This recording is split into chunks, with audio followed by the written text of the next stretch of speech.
Hello, this week I want to talk about that intense anger and that intense pain that's bubbling inside you and where it comes from and what's triggering it and the tools that we can use to control that and heal. Welcome to the MindFuckery podcast, which is FeedSpot's 5th must-listen-to podcast on emotional abuse. I'm your host Elizabeth, and in here we explore areas others are feared to tread. Through my own personal journey, I know how much this hurts and how confusing life becomes. So many questions, no closure and no real answers. I've been a woundologist for over 20 years. I'm the unintentional author of Finding Lily, the A to Z of emotional abuse and divorce matters. I help you clear past life wounds, ancestral trauma and this life wounding. And as the founder of the Inner Healing Sanctuary, I've created Wound Talking, the original Wound and Quantum Glow. I'm on a mission to help educate as many people as I can on the effects of trauma on our lives and our children's lives, and healing the wounds of our mothers and our fathers. It stops here, it stops now, it stops with us. So welcome along for the journey of a lifetime.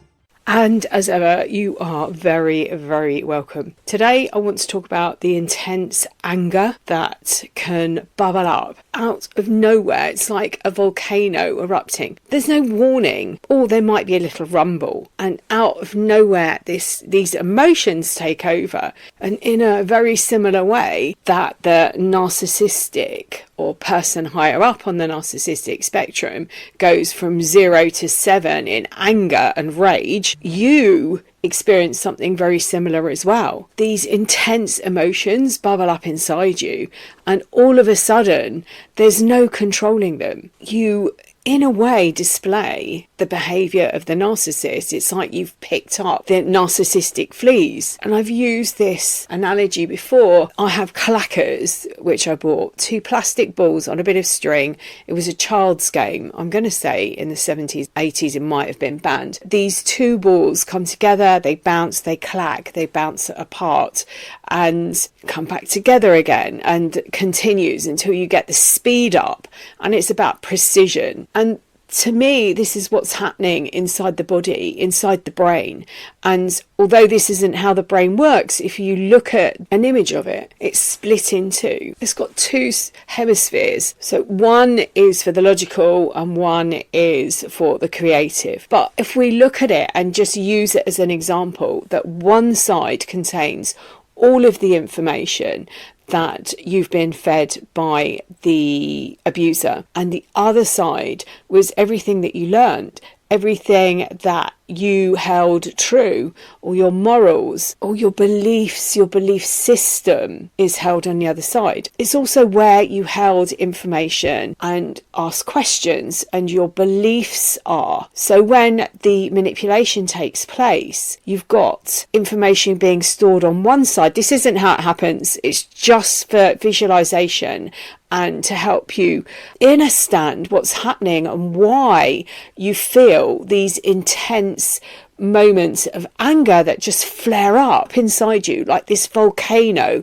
from the pit of your stomach. It's like it's trying to erupt and remove all of this toxicity from your body. On one side, you've got held in this part of the brain, this hemisphere of the brain. Again, this isn't what happens. It's just for demonstration purposes. Is all the information that you've been told, whether it's about yourself or whether it's about other people, the judgments, the manipulation. All of these things are there. And on the other side, you've got what you believe was the truth. So it might be that something happened and your gut was telling you something was wrong, but you've been told to override that. And this intensity comes together, and it might be from the gut that this anger is coming from. When I think about what I experienced and what I went through, this intense anger did come from that space. Yours might come from somewhere else, but for me, it was that area. And it was like I was vomiting anger. I'd be doubled over, but there would be vile words that would come out of me that I had no idea where they came from. It was like being taken over by a parasite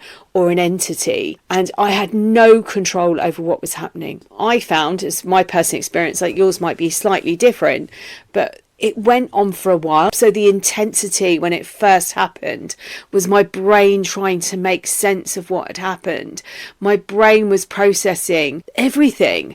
And I was questioning everything from, well, does that mean he loved me? Did he ever love me? And what was true and what wasn't true? What I felt in some instances where I'd found information, discovered things, and then I was told repeatedly that it was my fault because I had trust issues. So it was like me going through this filtering system, and it's really like sorting through, say, junk mail. The postman comes, drops a letter in, and it's just junk, and you put it to the side and you deal with it later. You see this as the truth. And this is gaslighting. It's manipulation.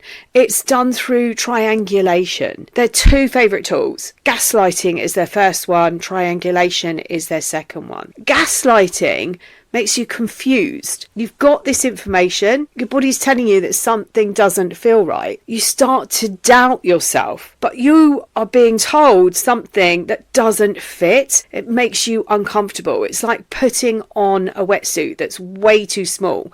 You're trying to cram yourself into something. And this is the purpose of this manipulation. It's to make you smaller. It's to crush your self-esteem.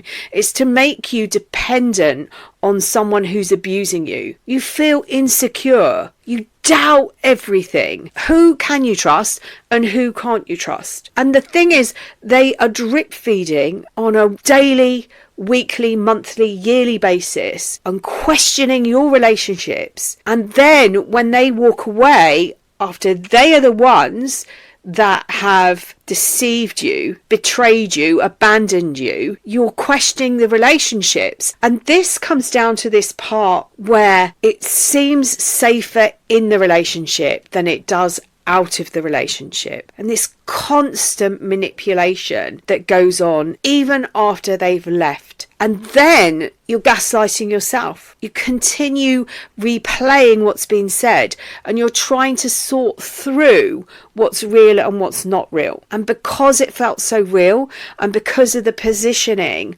that they did in that relationship, the place they put themselves, and how they isolated you, how they destroyed your self-esteem, how they made you feel powerless, frustrated, because they wouldn't answer you, how they made you feel guilty, exhausted mentally because there's so much going on. And as I said, your brain is running off looking for examples, and it has been doing this all the time. So initially you might have seen the red flags, you might have thought, well, this doesn't add up, this doesn't feel right, and you questioned it and they told you it was your fault. And this happens a few times.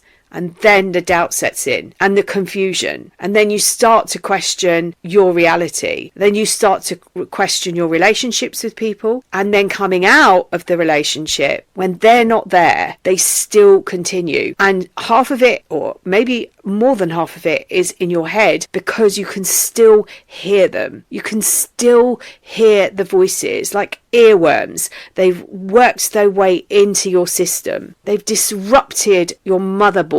They've disrupted your programming. They've taken you back quite often to an infantile state, and you're operating from that child. And this is why I say, who's running your life? Because is it a wound that's running your life? Is it a wound of injustice, a wound of shame? But also, what age is this wound? They've stripped you back of all of your strategies, everything that you've learned. Now, in some instances, that can be a good thing because it gives you a chance to reprogram. It's like a computer reset. I can't think what they're called now, but you can literally, factory reset. That's right. It's like having a factory reset on the computer system, going right the way back. And at this point, if you've got the tools, you can actually reprogram, you can reparent, you can be the person that you needed in that environment at that time. And you can tell the frightened child, or whatever it is that you're experiencing, you can tell that person what they needed to hear.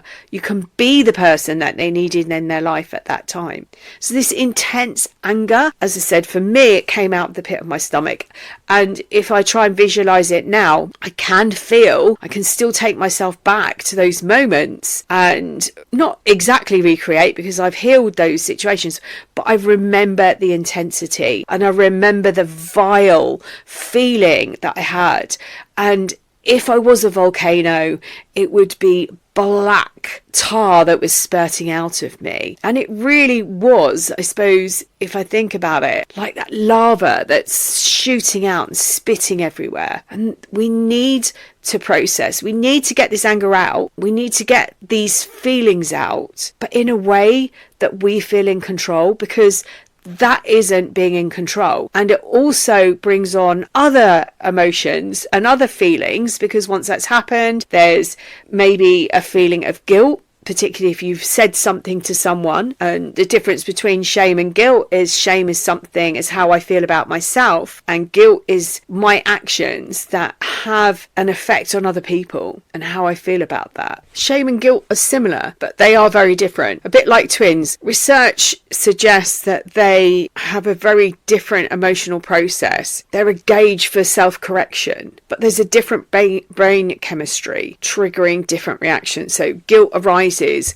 when we think we've done damage to something or someone. Shame arises when we believe that we are damaged in some way, unlovable, unkind, inferior. So these are our internal guides reminding us of the rules. And we have 3 core wounds: abandonment, shame, and betrayal. And if you've got someone standing behind you, or you were in a relationship with this person that was constantly bringing up scenarios and lying and manipulating situations to get you to question your relationships, there's a lot of anger that it brings up. What they were doing is deflecting their bad behavior, and they were putting the spotlight on somebody else. It's like, don't look at me, I'm not the bad child, look at that person over there, they're the ones that are hurting you. And all the time the abuser is betraying you, betraying your trust, they're manipulating your emotions, they're abandoning you, and they are getting you to abandon yourself. And that's probably the biggest part. And because of the way they feel about themselves, they need you to be inferior. They need you to rely on them. They need to manipulate every relationship, and they will continue triangulating you and gaslighting you from afar, because they've put these programs in place in your mind where you do it yourself. And these emotions, particularly this volcanic eruption that comes from nowhere, can catch us out. One minute you're quite happily talking away, and the next minute it comes from nowhere. It's as if something has been triggered in your mind and it just erupts. So by doing some little techniques, making sure you're grounded, and this can be an hourly thing that you do, being in your body and out of your mind. The safest place for you now is being in your body. Your mind was tricked. I can't stress that enough. Your mind is playing tricks on you. Their voices are in your head. So staying in your body, breathing, journaling. Journaling is so important. Last week I reposted the podcast from a couple of years ago on journaling, and I gave 5 prompts, but since then I'd also put together a free downloadable list of journaling prompts that you can use. I will tag them again, because journaling is so important. You can get up in the morning, you don't even need a prompt. You can get up in the morning and just write 3 full pages, get yourself a notebook, and it can be anything to start with, absolutely anything. Can't remember dreaming, I just woke up with a funny taste in my mouth and a feeling of whatever, and just see where the words go. It might be that you wake up and you're just completely blank and you have nothing to say, and you can say, I have nothing to write about, I do not know how I feel, or whatever it is that's coming up for you. So powerful. You don't need to look back, you don't need to go back over, in a year's time or anything. Just get the words out, get the thought process out. And it might be that you're thinking about something that you've been told, and you can write about that. You can say, he told me, or she told me this thing. Now I'm starting to question it. And it might be that you find lots of examples. And this is some of the work that I do, looking for these examples that contradict what you've been told. And it's these honest conversations, the conversations you can have with yourself to break the patterns. It's your mind trying to remove that toxicity. There's this anger that comes deep within you, deep within your soul. These woundings are real. Emotional wounds are like physical wounds.